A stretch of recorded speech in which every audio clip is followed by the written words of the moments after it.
Année, dans le cadre de la célébration de la journée internationale, la journée mondiale de la tuberculose, le 24 mars, nous allons célébrer cette journée en sensibilisant, en communiquant sur la tuberculose dans notre wilaya. Le slogan cette année est sous le thème « Oui, nous pouvons mettre fin à la tuberculose ». Le slogan national, c'est meilleurs soins à tous pour mettre fin à la tuberculose. Alors, comme vous le savez, l'Organisation mondiale de la santé travaille depuis quelques années pour mettre fin à l'épidémie de tuberculose. On estime que les estimations, c'est 2030-2035. Alors, pour cela, il faut que tout le monde travaille, tout le monde mettre la main à la pâte pour que les cas de tuberculose, notamment la tuberculose à microscopie positive, baissent. Donc c'est le dépistage et le traitement des cas à microscopie positive, puisque c'est eux qui transmettent l'infection et la maladie. Alors en Algérie, nous sommes à 18 000 cas à peu près, donc 5 000 cas de tuberculose pulmonaire et à peu près 13 000 cas de tuberculose extra-pulmonaire. Dans notre wilaya, nous sommes un petit peu leaders puisque les cas de tuberculose pulmonaire sont parmi les plus bas. Sur le plan national, l'incidence des cas de tuberculose à microscopie positive, on est actuellement à 10 cas pour 100 000 habitants. Donc nous sommes un pays à faible prévalence, mais malheureusement, concernant la mortalité, nous sommes à 3,5% de décès dans la tuberculose. Donc, dans le cadre de la célébration, donc nous allons célébrer cette année, et il y aura un ensemble de communications, des aspects épidémiologiques, la tuberculose ganglionnaire qui pose énormément de problèmes, notamment diagnostiques et thérapeutiques, la tuberculose méningée, la tuberculose du système nerveux central, la tuberculose rénale, les comorbidités liées à la tuberculose. Et voilà, donc sans plus tarder, je passe la parole à mon ami, le docteur Héoui, pour dire un mot sur la tuberculose rénale, puisque le docteur Héoui va nous parler de la tuberculose rénale et notamment ce qui est aspect à l'insuffisance rénale. Donc, bonjour tout le monde, soyez bienvenus. Je remercie tout d'abord M. Abdelaziz pour son invitation. Très heureux d'être parmi vous pour la célébration de cette journée mondiale. Donc, là, c'est vrai que nous concernons les urologues, on est toujours confrontés à des problèmes de diagnostic déjà initialement.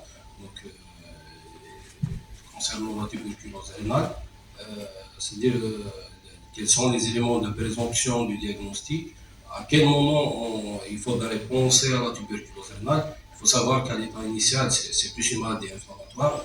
Donc les patients présentent une symptomatologie urinaire qui n'est pas souvent spécifique.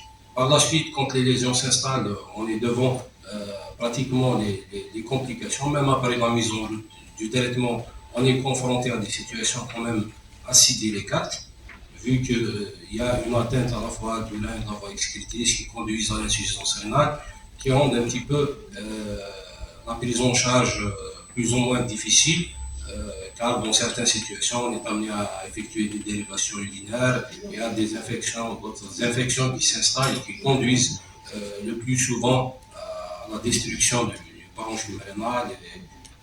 Donc là, le message, c'est à quel moment il faudrait quand même penser à cette pathologie, quels sont les éléments de présomption de l'atteinte urinaire et que faut-il faire aux différents stades de la maladie. Donc là, pour résumer un petit peu ce qu'on va présenter concernant la tuberculose urinaire. Donc je vous remercie. Ami, donc je passe la parole à notre ami, le professeur Ben Ali, qui va nous dire un mot. Bonjour tout le monde, salam alaikum.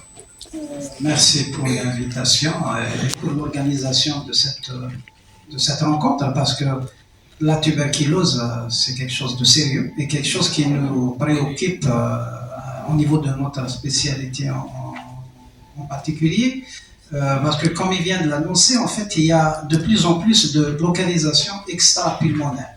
Et peut-être cette année, c'est un sujet médiatisé et la chose qui retient l'attention sur les déclarations de l'OMS, c'est le fait qu'on considère qu'il y a un quart de la population mondiale qui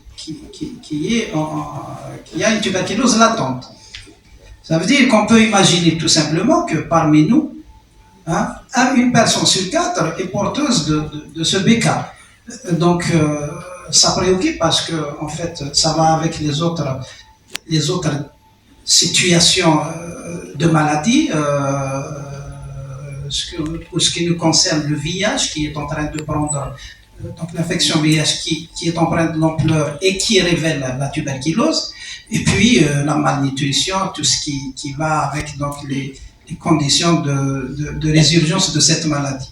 Donc je pense c'est des journées qui servent à nous faire l'idée que c'est une infection qu'il faut dépister, c'est une infection qu'il faut traiter jusqu'à guérison. Et là, ça nous amène peut-être à exiger, à demander, à réfléchir pour avoir des moyens de diagnostic, des moyens de traitement et une meilleure organisation en tant que pour la meilleure prise en charge. Voilà, je vous remercie. Merci professeur, au nom de l'assistance bonjour. Donc, merci pour l'invitation, c'est pour la journée mondiale de la lutte contre la tuberculose. Vous organisez pratiquement chaque année, donc c'est quelque chose de formidable pour la wilaya. Dans le cadre de... Donc, on fait profiter nos médecins qui sont là dans la lutte contre la tuberculose, qui le suivi le traitement beaucoup plus des cas qui sont diagnostiqués. Donc, merci encore pour l'invitation. Merci, professeur Abdelaziz, professeur Benali, professeur Riaoui, docteur Shkouroun, honorable assistance, bonjour et Sahar Malou. C'est toujours un plaisir de me retrouver ici parmi vous et c'est toujours avec plaisir que je réponds à l'invitation du professeur Abdelaziz qui nous a toujours habitués à des journées de thématiques de la tuberculose ou d'autres sujets qu'on a eu à traiter. Moi, je veux juste souligner que c'est un peu dommage qu'il n'y ait pas les internes, les externes, parce que c'est là la population. C'est à eux de connaître comment diagnostiquer et tout ce qui va avec. Donc, je regrette qu'ils ne soient pas là. C'est vraiment regrettable. Sinon, je suis ravi d'être parmi vous et je vous souhaite de bons travaux et merci. Qui va être présenté par le docteur Chekro. À vous la parole. L'assistance, bonjour. Donc, j'ai le plaisir de vous présenter la situation épidémiologique de la tuberculose dans la wilaya de Tizi Ouzou. On vient au taux d'incidence de la tuberculose en Algérie, toujours pour l'année 2022. Donc, 30% étaient de la tuberculose pulmonaire, dont plus de 87% étaient prouvés et 69%, près de 70% des cas étaient de tuberculose extra-pulmonaire, dont 76,7% étaient prouvés. Là, c'est l'incidence, c'est l'évolution de le taux d'incidence de la tuberculose depuis l'année 2010. C'est la courbe nationale et la courbe de la wilaya de Tizi Ouzou. L'envers, c'est la wilaya de Tizi Ouzou. Donc, on remarque que voilà, donc la courbe de Tizi Ouzou, c'est au-dessous de la moyenne nationale. Donc, elle est pratiquement en régression depuis l'année 2010. Là, c'est l'évolution des taux d'incidence de la tuberculose selon la localisation dans la wilaya de Tizi Ouzou et depuis l'année 2010. On remarque avant 2013, donc la tuberculose pulmonaire ou la tuberculose contagieuse était en prédominance. Alors qu'à partir de 2013, on commence à remarquer que les extra-pulmonaires commencent à prendre le dessus sur la tuberculose. La localisation et la tranche d'âge durant l'année 2023 enregistrée dans la wilaya de Tizi Ouzou. Donc à 50% chez l'adulte jeune de 35 à 54 ans. Par contre, la tuberculose ganglionnaire, on la voit beaucoup plus chez les enfants et l'adulte jeune de 25 à 34 ans. La qualité de diagnostic de la tuberculose pulmonaire pour l'année 2023, donc plus de 46% des tuberculoses pulmonaires sont prouvées positives, donc suivies par les tuberculoses frottis négatifs, non conformes et culture négative par 10,5%. Après, c'est les tuberculoses pulmonaires non conformées et culture indéterminée avec 7,9%. Les cas de tuberculose selon le sexe dans la wilaya de Tizi Ouzou, donc le sexe ratio chez nous dans la wilaya de Tizi Ouzou est de 1,25. Donc, je remercie mon chef de service de m'avoir donné cette opportunité. Donc, la tuberculose, effectivement, est une maladie infectieuse ancienne et qui devient d'actualité. Ce phénomène de réémergence incluant donc le rôle favorisant du VIH,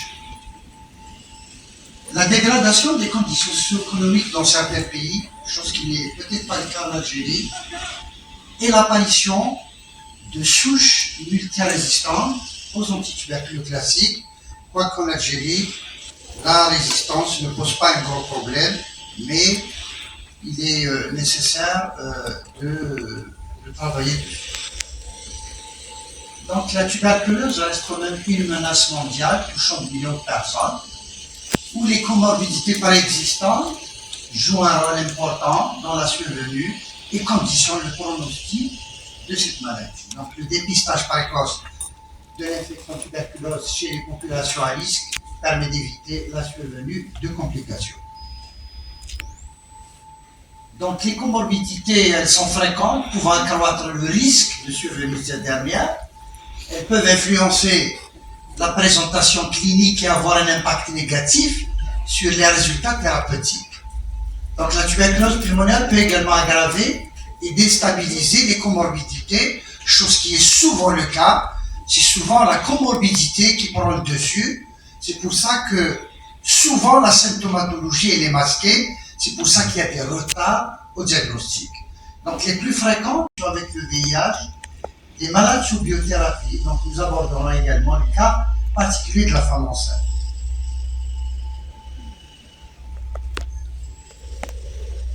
Donc pour ce qui est de l'insuffisance rénale, je pense qu'il n'y a pas beaucoup de choses à dire, dans le sens où la tuberculose est fréquente chez l'insuffisant rénal et surtout l'insuffisant rénal âgé. La baisse de l'immunité cellulaire et humorale explique la fréquence de la tuberculose dans cette population et la présentation clinique elle est particulière et le diagnostic est souvent difficile.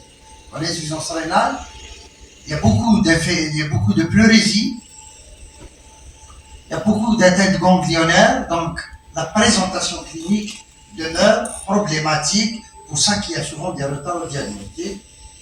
Et la fréquence des formes extrapulmonaires, c'est ce que j'ai dit, elle survient surtout au cours de la première année de dialyse. Donc l'OMS préconise la recherche et le traitement de la tuberculose latente en cas d'insuffisance rénale, avec une adaptation thérapeutique nécessaire. Je pense qu'il est passé au régime de 9 mois à base de rifampicine, rifampicine, ethambutol et pyrazinamide pendant la phase d'attaque et la phase d'entretien avec la rifampicine et l'ethambutol. Pour ce qui est des maladies psychiatriques et neurologiques, donc l'association entre tuberculose et certains troubles mentaux est connue depuis longtemps. Donc le réajustement de la posologie du traitement psychiatrique ou neurologique s'impose à cause de l'effet inducteur enzymatique de la rifampicine. Donc cette catégorie de patients nécessite une étroite collaboration avec un membre de la famille où l'observance thérapeutique, c'est celui-là le grand problème qui se pose, surtout quand il y a une maladie psychiatrique, c'est souvent les arrêts intempestifs du traitement. Donc, un problème d'observance, c'est pour ça qu'il est important d'associer les parents et bien entendu de mettre de la partie le psychiatre pour stabiliser ces pathologies et sachant qu'il y a beaucoup d'effets secondaires dans cette catégorie de patients. Chez cette catégorie de patients. Chers collègues, le docteur Hadj, elle va en parler. Donc la tuberculose est la première infection opportuniste chez les patients vivant avec le VIH. Donc il s'agit de la première cause de décès chez les patients infectés par le VIH. Donc le traitement antirétroviraux est efficace, il réduit le risque d'infection tuberculose, très important de le savoir, et la présentation clinique, elle est inhabituelle en cas de maladie en progression, avec des formes extrapulmonaires, des formes miliaires fréquentes. Ce que je veux dire par là, c'est que dans cette frange de population, les manifestations cliniques sont différentes par rapport au sujet immunocompétent. C'est souvent de l'altération d'état général, il y a souvent de la diarrhée, et radiologiquement, ce n'est pas la classique tuberculose avec la caverne, c'est souvent des miliaires et des formes extrapulmonaires. Il n'est pas contre-indiqué chez la femme enceinte. Il faut savoir que les aminosides, la strepto et la kanamycine sont à éviter à cause de leur effet tératogène. Adapter la dose après l'accouchement au nouveau poids du malade.